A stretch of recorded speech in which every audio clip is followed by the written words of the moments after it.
So this is the Soundskrit Firefly, a brand new highly advanced USB mic.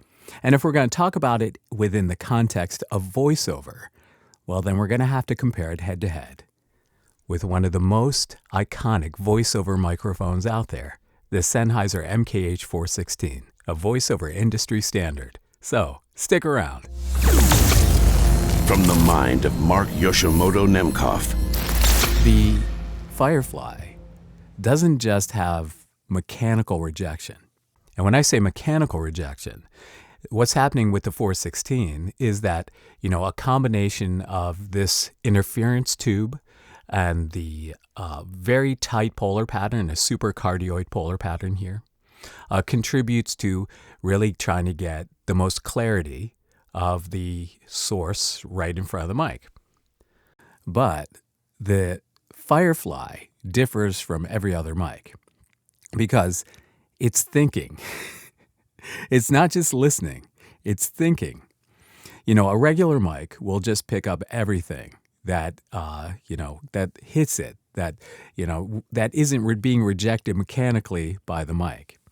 The Firefly doesn't have a capsule. It has a bunch of different sensors in it that zero in on the sound, but also the technology that is built into the Firefly helps it to identify the primary sound and kind of isolate the background noises that you don't want to capture with it.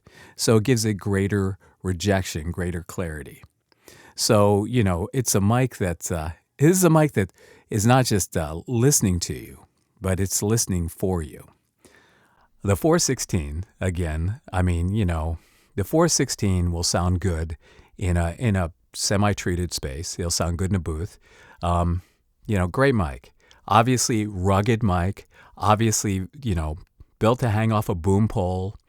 But I just recently saw that the price on Sweetwater of the 416 has gone up over $1,000 now. Now, it hasn't gone up over $1,000, but the price now is over $1,000. It's now $1,049. And the Soundskrit Firefly, is a fraction of that. I don't have the exact Kickstarter price for it or what it will cost after Kickstarter.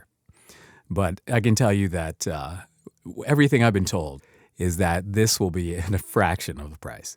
So, what it comes down to is sound. Because, with voiceover, you have many options out there of mics to use. And really it comes down to finding the right mic that can capture the nuance and character of your voice. Because truthfully, voiceover is all about vibe. It's all about catching the right vibe, having the right sound, really having the right presence within the context of the script.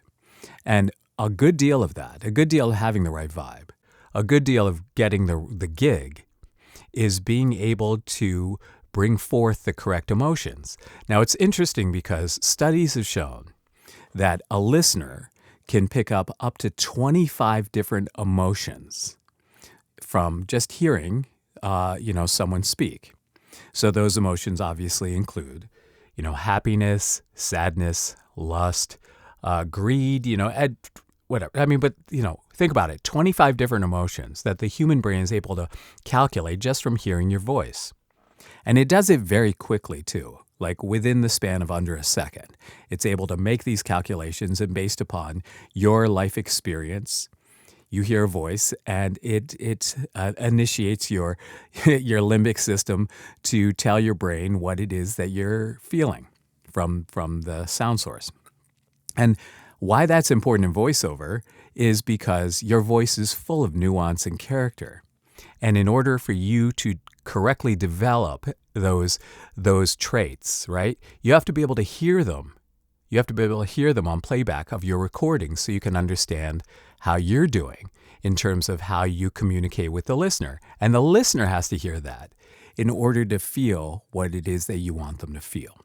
And the more nuance and character and resolution really is what it comes down to. Think of it almost analogous to a visual, like a picture or a video or a movie. You want a higher resolution capture in order to get all of the little tiny nuances. Because, the human voice, when we talk about 25 different emotions being able to be determined or identified, it's not like when you speak, usually, there's one emotion. There's sometimes many different emotions, and those emotions, like, from being really excited and having your voice up here to being, like angry and upset and having your voice down here. I mean, conversations can go from here to here very quickly. So in order to really make the listener feel something, you have to have tools that are capable of capturing a wide range of your nuances. So that's what we're really listening for here. Is the Firefly up to the task of capturing nuances and emotions so that it could be used for professional voiceover? So that's what we're going to determine today. Because the 416 is obviously a mic that a lot of you use. And I'm not saying you replace your 416 with the Firefly, but I'm just saying that this is an additional consideration for the toolkit. So we'll see how this sounds, and we'll see what this is. We'll see what you think, right? You, the important listener. I want to know what you're thinking. How do they compare, right? I mean, again, $1,000 plus industry standard, fraction of the cost upstart, but I mean, a very interesting and what I think is a very exciting mic. So let me know what you're thinking. And also, remember, voiceover is definitely the kind of industry where if you're not thinking ahead, you're falling behind. So if you're looking to get ahead, if you're looking to get to the next level, no matter what level you are, go pick up a copy of my new book, The Modern Voiceover Career Owner's Manual, available on Amazon in paperback, hardback, and for Kindle. All right? But let me know what you think of this comparison, going back and forth between the 416 and the Soundskrit Firefly. And remember, the Firefly is going to be on Kickstarter on September 23rd. There will be a link in the description below. All right, leave a comment. And until next time, this is Mark Yoshimoto Nemkov, fading to black.